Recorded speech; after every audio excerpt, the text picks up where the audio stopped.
Hello, and welcome to Late Night Meteorite. I'm Yahnos. I'm Brandon.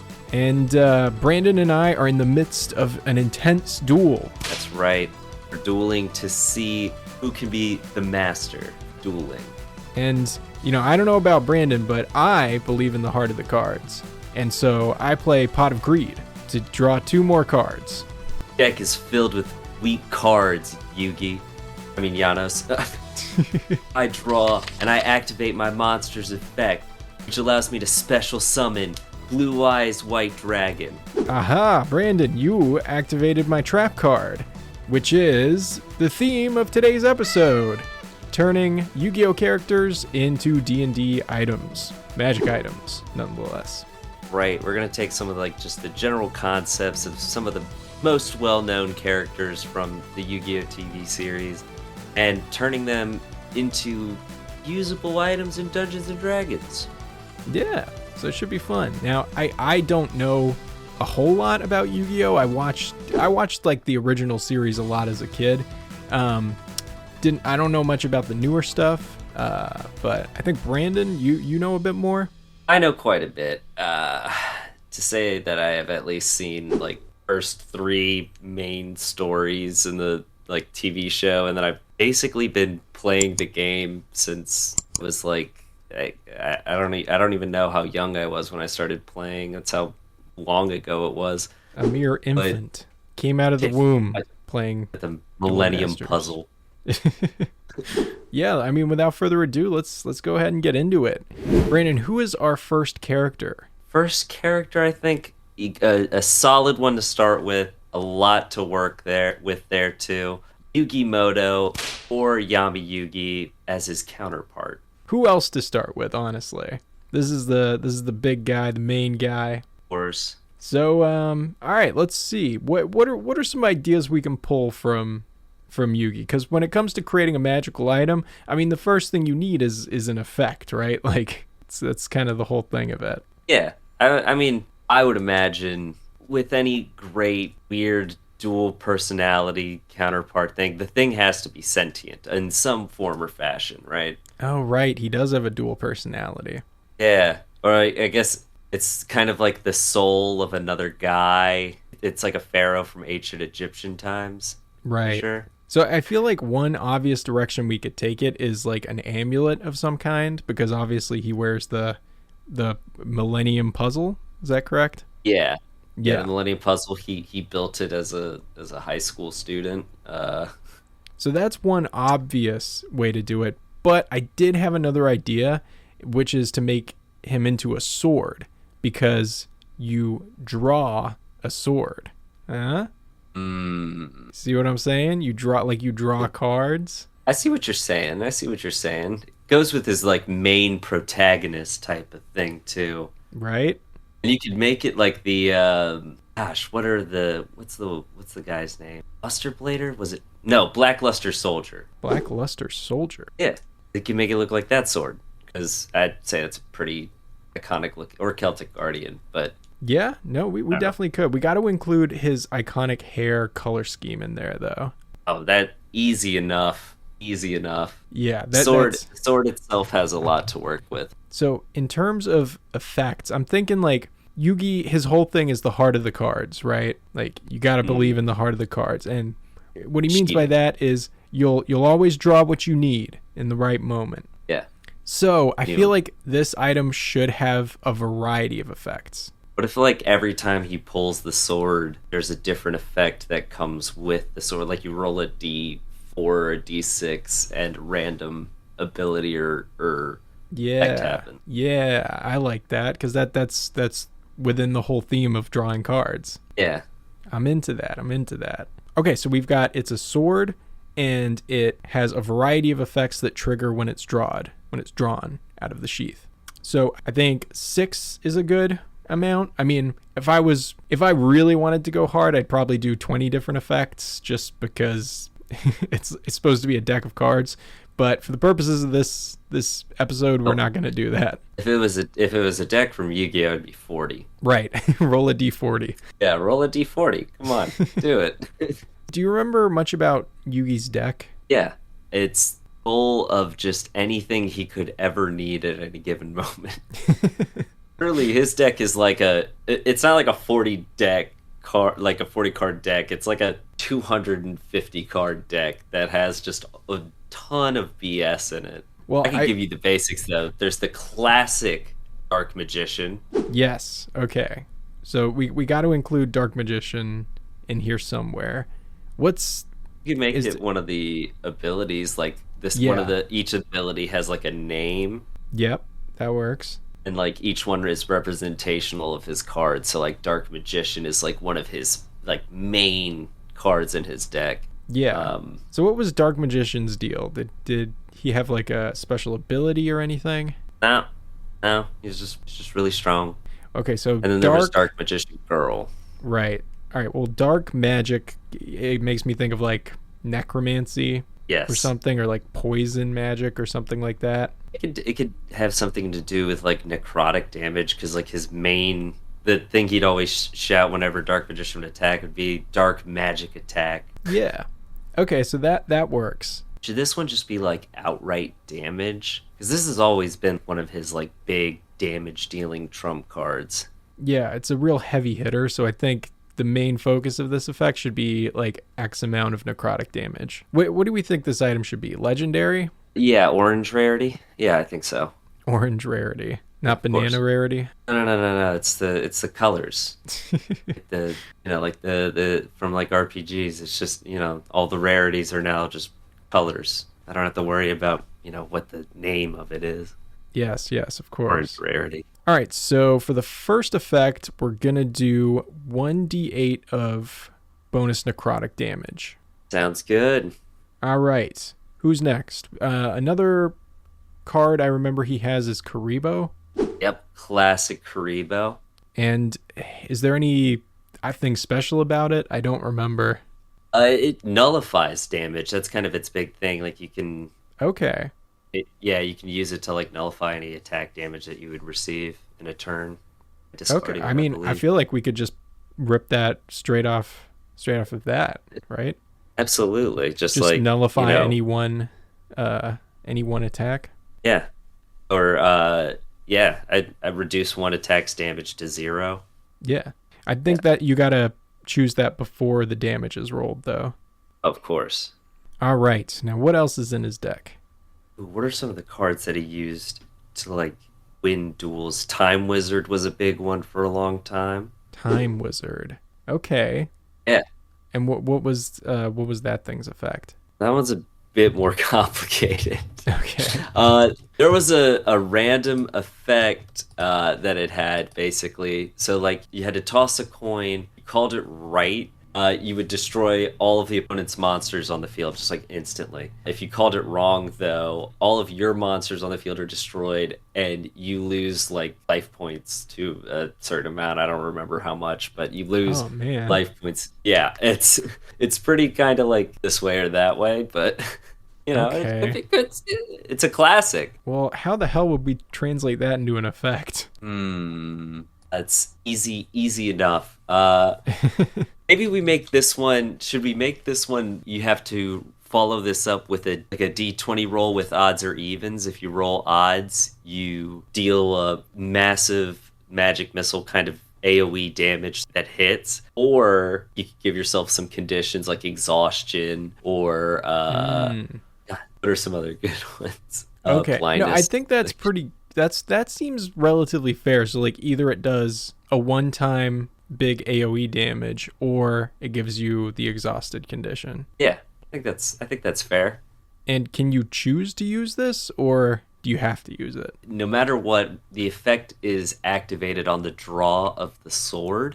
Okay. Right? So what's a good amount of AoE damage? Yeah, 2d8 seems fair. For the exhaustion condition, though, that's a big trade-off. You know what? Let's just make it a large AoE, and that way we don't have to worry.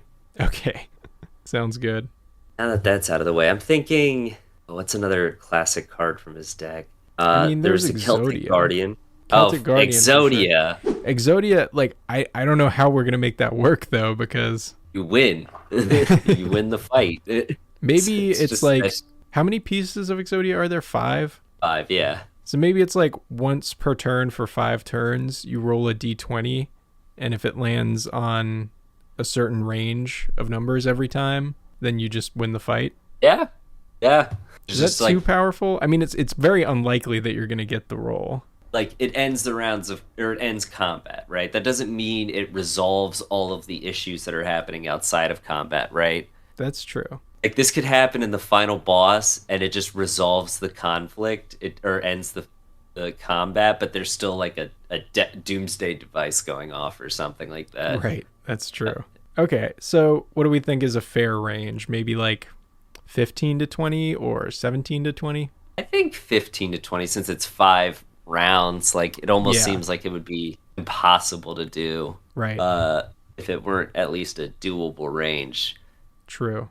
Okay. I like that. That's a very niche effect, but very powerful if you can pull it off. All right. 2 more. You brought up Celtic Guardian. Right. That's a good one. I do remember his face. I remember the card. Don't remember what he does. He don't really do much. He's a normal boss. They always have like a description on there. What is his description? Let's see here. Celtic Guardians. An elf who learned to wield a sword baffles enemies with lightning swift attacks. Ooh, okay. All right, that's something to work with. An actual guy who uses a sword. Who would have thought? What if you just get haste? That's good. Yeah. Well, it couldn't be permanent haste. That's too overpowered. So what if it is just for 3 turns? Yeah, that's fine. All right. Now we just need 1 more. Let's see here. Oh, Summon Skull. Summon Skull? Oh, yeah, that like monster looking guy. Yeah. Oh, well, yeah, so how about this? He's called Summon Skull. So how about it summons a creature? A fiend? Yeah. Summon like a demon or something? Yeah, nothing too overpowered, but I mean, honestly, we can just figure it out in post. Yeah. Okay, cool. Nice. Yeah. That's pretty cool. I think that's a really cool item. Yeah. Certainly has an aspect of like RNG to it too, which, could unlevel a little bit of that, huh? Oh, yeah. All right. On to the next character. Yahnos, who are you thinking for the next character? Well, we got Yugi. I think it's only right to include his arch frenemy, Seto Kaiba. Oh, of course. You gotta have Kaiba. They're frenemies, right? They got like a Goku Vegeta thing going. Yeah, they have a Goku and Vegeta thing going, but it's more so like Kaiba really wants to beat Yugi and he just can't. Okay. All right, so what do we know about Kaiba? He's rich. Incredibly rich. He got blue eyes white dragons. Yeah, he's got truly a dragon tamer type deck. I mean, it's all blue eyes. Yeah. There's barely anything else. He's got that cool suitcase. He just doesn't give a fuck, honestly. Classic cool guy. So what kind of item would fit Kaiba? Thinking about it, I think a ring. I think a ring is pretty befitting of Kaiba. Yeah, I can see that. You can make it like a nice silvered ring with like a blue gemstone in it or something along those lines. Ooh, yeah, really give the blue eyes. Yeah. Oh, what if like the style of it, there was like a blue eyes white dragon kind of going around the ring in some way, shape, or form? Ooh, I see what you're saying. Like chiseled in there, or yeah, or like maybe the actual band is just the dragon and the gemstones like in its mouth or something and at the tip of its tail. That sounds cool. It sounds hard to draw also. No, you've got it. I'll figure it out. I like that though. I like that. Now, what could this ring do? I'm thinking some kind of monetary effect. Possibly, just because of the wealth, or maybe I'm focusing too much on that. Kaiba's more than just a rich boy. He's also smart. No, you're right. And he has daddy issues. This room gives you a +5 to daddy issues. Is that good or bad? Does it make him better or worse? I don't know. It's all dependent. I mean, if you're doing something healthy with it, I'm sure it's always good, right? Right. Okay. Well, what about a +2 intelligence as one of the effects? That could be good, like a permanent +1 intelligence. Yeah, that seems like a nice start. And you know what? Let's let it break the level cap on your stats. Why not? Ooh, yeah, I like that. I think always a +to AC is also good. Oh yeah, Like a ring of protection almost. Yeah. Again, maybe just a +1. Who are we thinking this ring is for? I'm kind of thinking wizards. Oh yeah, 110%. Okay. What about advantage on like charisma checks against dragons, dragon-like Ooh, creatures? that's a niche effect, but I like it. I mean, he is the dragon guy, right? Yeah, no, that makes a lot of sense. He has a pretty good freaking ring so far. Right? I feel like we just need one more like big sexy effect. Oh, once per day, gain 50 gold pieces. Yeah, I mean, is that too much? I like that. That's cool. I mean, there's always a way to like cover these things. People always complain about items being too overpowered. You guys gotta focus more on being able to like dumb these things down. You're literally a god among gods in the game y'all are playing. Just straight up create a wizard who has like the counter for this magic item or what have you, or get the sword. I don't know, the Yugimoto blade. I mean, also, if like 50 gold is too much for your campaign, you can always just adjust it, right? Exactly. All right. Well, I think that is a pretty good Seto Kaiba item. So we got +1 to intelligence that breaks the level cap, +1 to AC, advantage on charisma checks against dragons, and once per day you gain 50 gold pieces. Maybe they go away if you don't spend them. Wizard. How about that? Oh yeah, that's fair. Yeah, that's even more fair. All right, I like that. Now, is this a legendary item? Yeah, I think so. Yeah, I think all the effects together push it up to that level. Yeah, I think most of these things would call for like a blue rarity item, Right. but this is definitely orange rarity. Okay. You know, I'm understanding the color system you have more as you say it. Now, for our last character, so we've got the two classic Yu-Gi-Oh characters. I think now we should push a little bit further into the franchise. So who we got for our last guy? Let's go for Jaden. Jaden. He's from GX, is that correct? Yep, Yu-Gi-Oh GX. Hey, look at me knowing stuff. I think I have seen a couple episodes of this, but I really don't remember much about the character. All I think I remember is that he's dumb, but he's really good at dueling. You got one thing right for sure. He's dumb. Oh, okay. He is pretty lucky when it comes to dueling, I would say. Okay, well, we know he's dumb. So what if there's like a intelligence requirement for this item, as in it has to be this or lower? Oh yeah, like you can't be too intelligent, like a prerequisite. That's pretty funny. I kind of like that. You have to have an average intelligence or lower. So 10 or lower, you think? Yeah.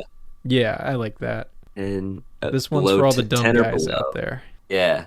He mostly works with basically what are called elemental heroes, which are basically like just superhero characters.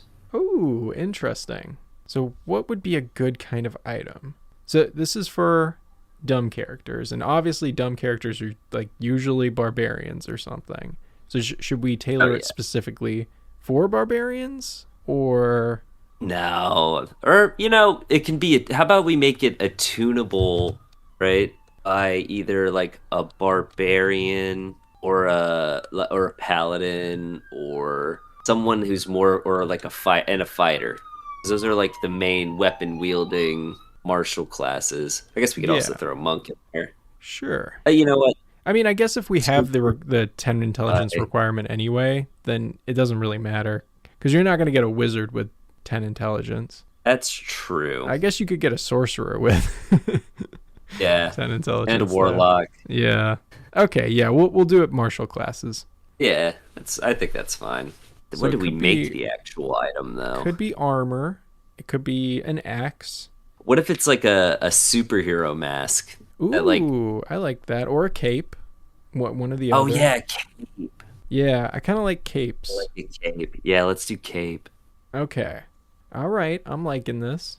Well, okay, I think we stick to like the superhero kind of theming. So what do these elemental heroes do? They so the main thing about the deck itself is they all basically fuse together to make stronger heroes.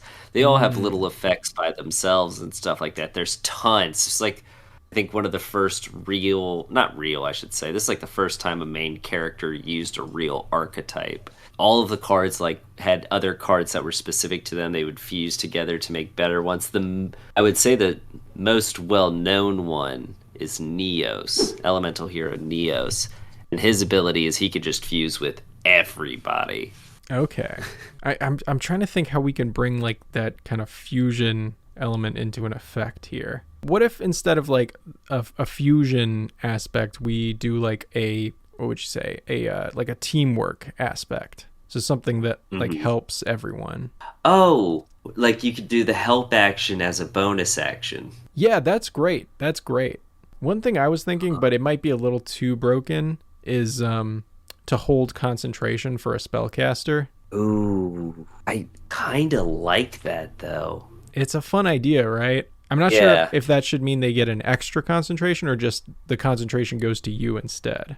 What if we want to like make it a little weaker, we could say something along the lines of when a spellcaster within your view casts or concentrates on a spell, they can use your AC until they end concentration. That's pretty cool. I do like that. Yeah. So as long as they're in like a range of you. Yeah, like almost like a paladin aura. Yeah, I mean that's pretty strong in of itself. Or if we just want it to be like like you can only use this ability on one person, we could just say any spell, like a spellcaster you see that begins concentrating on a spell, so the range is just sight. That could work too. So there has to be line of sight. Yeah. Yeah, and then that could be broken by like darkness and stuff. Exactly. So now it's not that, busted of an ability, but it's still helpful. It's still a really strong ability because, like, I mean, these classes have way higher ACs than wizards. Maybe, what do we think? One more effect? I think so. Help round this out as like the big helper class. I mean, it's not super helpful, but so it definitely gives this the superhero vibe. Would be levitation. Yeah, I was thinking a movement thing too. Yeah, levitation's pretty good. What about like 10 feet of bonus movement? Ooh, it's like a little bit quicker too. That's really good. Yeah, especially like you could put that on like a monk or a fighter, and they're just or a barbarian, and they're just schmoving now. Yeah, I mean, I like it as long as it's not too powerful. I'm into it. That's fine. Yeah, and I think that really those effects really incorporate the like utility of it, and it does kind of give the fusion the fusion vibe of the deck, I think. If we're doing like a full fusion thing, that could just be a whole you could take a lot. That's like you become a multi-class of you and this other character. Yeah. Which could be really cool. Yeah. I feel like that's a whole nother video though. Oh man, I could easily do like a fusion classes thing, just thinking about it. Let us know in the comments if you want to see that. All right. I mean that pretty much covers it, right? I'd say so. Of course this one is also orange rarity because of course. You can make this have a purple rarity just because it has an intelligence. Well, no, it's still got some pretty strong abilities in there, I'd say. Yeah, we'll keep it as a legendary. The intelligence orange thing is orange. Just the intelligence thing is just for fun, I think. You could bypass that in your campaign if you want to. I just think it's funny because it plays off the character. Oh yeah. All right. Well, thank you guys for watching. Super appreciated. Any support you guys can give is immensely appreciated. We're a new channel. We're trying stuff out, so let us know what you like, what you didn't like. We super appreciate the feedback, and if you could like and subscribe if you enjoyed, that would be awesome. Thank you for your viewership. And never forget, the heart of the cards is with all of us. Amen to that, brother. Alrighty, guys. We'll see y'all later.